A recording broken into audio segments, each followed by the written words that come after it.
Hi YouTube, and welcome back to my Sims on Saturday. And as you recall from my last episode, things were getting interesting between Felicia and Isaac Luck. And we are now heading over towards Isaac's place for a spooky day party. This is one of the new things with the Sims seasons, or Sims 3 seasons, I should say. And they now have various holiday celebrations, and one of them is Spooky Day, which I think is their variant on Halloween. And here she is changing into her Spooky Day costume. So apparently she decided to dress up as a tiger. I had no control over what her costume was going to be either. She just kind of happens to have a costume on her when she gets dressed, and I don't really have control over it in the Create a Sim or something. And here she is with Simon, and he decided to dress up, I guess, kind of like a zebra cat or something, because his face definitely looks more like a cat. It's got whiskers and everything on him. So apparently they kind of have similar tastes in costumes, which I think is kind of interesting. And like, all these people want to talk to him or whatnot, and she's kind of monopolizing his attention right now. As you recall, they are officially dating. They are boyfriend and girlfriend now, and things are kind of getting serious. But if you also recall from the last episode, he was actually dreaming a lot about things against marriage. He kept dreaming about, like, wedding rings with a red X through them and that kind of thing. So I've been kind of hesitant to try and move this relationship to that level yet, just because I wasn't sure how he'd respond, because he seemed like he might have commitment issues or something. However, things are still progressing rather nicely. He seems to be responding rather well to her advances and things. So, we may or may not see them get engaged in the future. We'll see. I will at least attempt an engagement and kind of go from there. But as you can see, he's rather enthralled with her right now, and it's kind of funny because they're wearing makeup, and if anyone has ever worn that face paint makeup, you know that his face would be all orange and hers would be all kind of white by now with all the kissing they just did. They'd be smearing that makeup all over each other at this point. But be that as it may, they definitely seem to be getting on very well.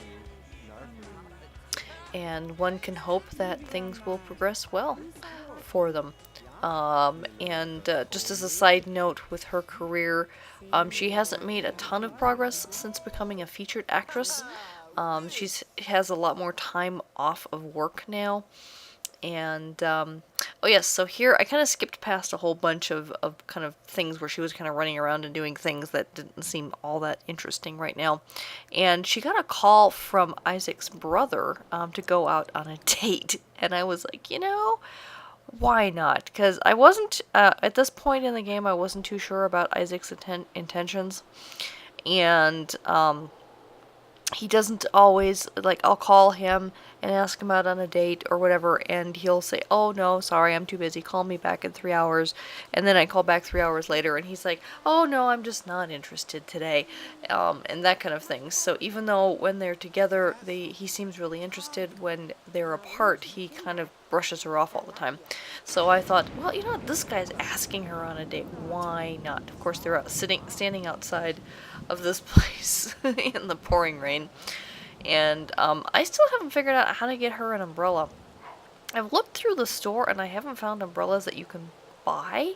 All the other Sims seem to put up umbrellas when it rains out, and my Sims don't when it rains, so I don't quite understand how that's supposed to work. Haven't figured that out yet. I don't know. If anyone watching this knows how you get them to put up an umbrella, that would be helpful. So here I'm kind of asking him, are you single? Just kind of asking some of the basic questions on getting to know this guy. And apparently he's in a relationship, so it's like, wait a minute, he's in a relationship, I'm in a relationship, but he's asking me out. Interesting. Or in this case, he's asking Felicia out, not me. I was kind of speaking in the voice of her for a second there. And here, I kind of skipped past a whole bunch of their interactions, and all of a sudden he said something that pisses her off, and, you know, bam, she just slaps the heck out of him.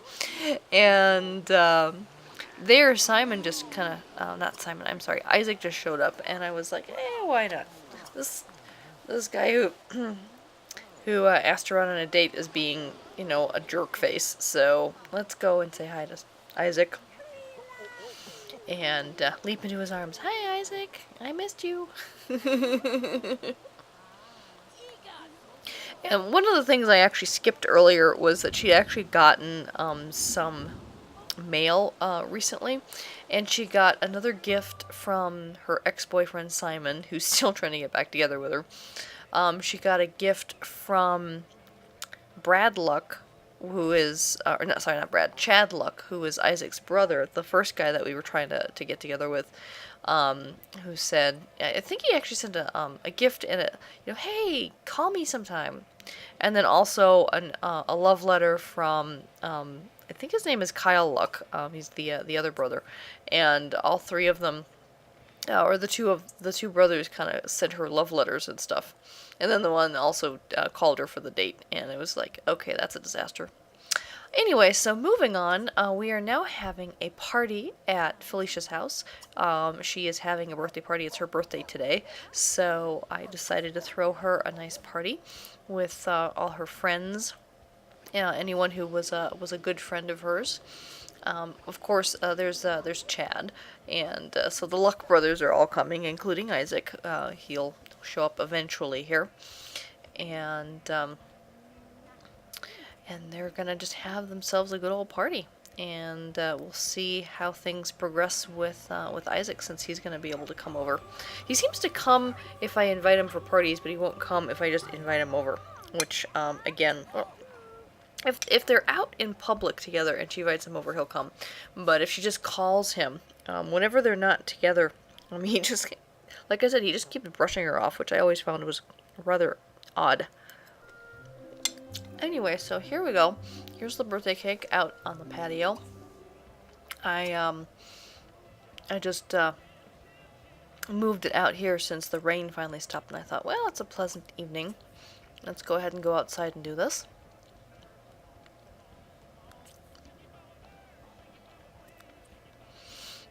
Alrighty, so here she comes, the birthday girl. And of course there's for those of you who may not play The Sims regularly, if you do the birthday cake, it kind of calls anyone who happens to be in the household at the time over for a birthday party. And, so that turns the party from a regular party to a birthday party, even though I kind of set it as a birthday party to begin with, but it doesn't really become an official birthday party until you do the blowing out the candles, and everyone rushes over to watch her blow out the candles and change into a full adult. So we're gonna, there we go, blow out the candles and leaving behind young adulthood. She's been a young adult long enough.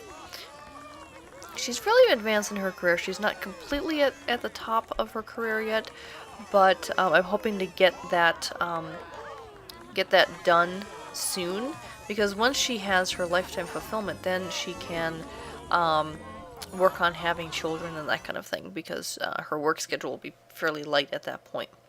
So yay, happy birthday.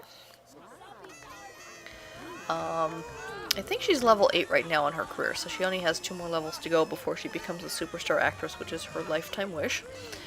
So that'll be done fairly soon.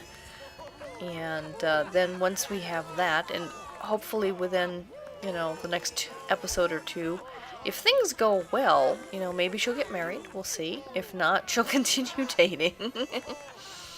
But we'd like to get her married, so that by the time she hits that level 10 in her career, she can start planning that family and, have those children before she ends up turning into an elder. So that would be good.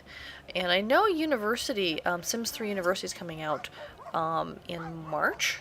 Actually, it's coming out the same day as SimCity, which is kind of exciting, and I'm going to be very torn between the two games at that point. But if she has kids in there of, around college age by the time March comes around, we'll see. Since I'm trying to do these episodes once a week now, so we'll see how quickly they become university age, and we might follow her children in the university expansion pack. So we'll have to see what happens. And I may decide only to let her have one child. Again, I think I mentioned this in a previous episode, where if they have multiple children, I always have to struggle with, okay, so if I do a multi-generational series, which child do I follow? And which children do I kind of let go off on their own, and not follow what they do, whereas, and which one do I focus on? So if they only have one child, I don't have to worry about that. I just focus on that one. So we'll see what happens. So here we can see that Felicia and Isaac are getting along well again, watching the stars together, and just kind of, enjoying each other's company quite well. So I think things are definitely looking promising. There's Chad walking past with thinking about Felicia again. So he's kind of besotted in her as well. But he really blew her off big time. I could not get them together for a date at all, whereas I was able to get her together for a date with Isaac. So I've kind of written Brad off completely because he's not reliable. And yeah, here he is, just kind of hanging out, and he's gonna turn on. Yeah, there he goes. He's turning on the music, and he's just gonna dance for a while Felicia and Isaac are enjoying each other's company continuously. And I don't know if you just saw a little glimpse of it, and you'll see this a little bit in more detail later, that she got her first midlife crisis wish. And she has a midlife crisis. She wants to move. She wants to buy a new house. So I think that's one thing I'm going to be doing, is I'm going to go ahead and give her that wish. And so with the next episode, you will see her moving into a new house, and kind of having some different scenery for the series going forward. This house has been really nice. Yeah, for those of you who may not have seen the very first few episodes, this is a house by Curtis Parody that I've been using, and it's been a great house. I kind of did some custom tweaks to it, but it might be time for her to move on. She wishes to, and so since she wants to move, and here you can see I'm giving her the midlife crisis wish, and it's like, you can't get rid of midlife crisis wishes. They're kind of stuck there until the midlife crisis ends, and if you haven't fulfilled it before your midlife crisis ends, you get negative points or negative moodlets or something like that. So you don't want to necessarily give them the wish if you don't want them to fulfill it. Alright, so most of the party guests have now gone. You can see the puppy up in the kind of right corner is sleeping outside. And I decided to, since I invited him to stay over and he accepted the invitation, I figured, well, let's continue on this romance path and see how far I can take it at this point. As long as all the interactions remain positive, maybe at this point I'm ready to consider giving him the engagement ring and seeing what he does about it. So here we go, proposed marriage. Let's see if he takes it well or not. Well, he looks happy. That's a good sign. And yes, there we go. He takes it. He accepts it. They are now officially engaged. So that's exciting. So besides moving to a new house in a future episode, we will also see things like a bachelorette party, wedding party, marriage, etc. And possibly babies in the future as well. So anyway, thanks for joining me. Until next week, bye-bye.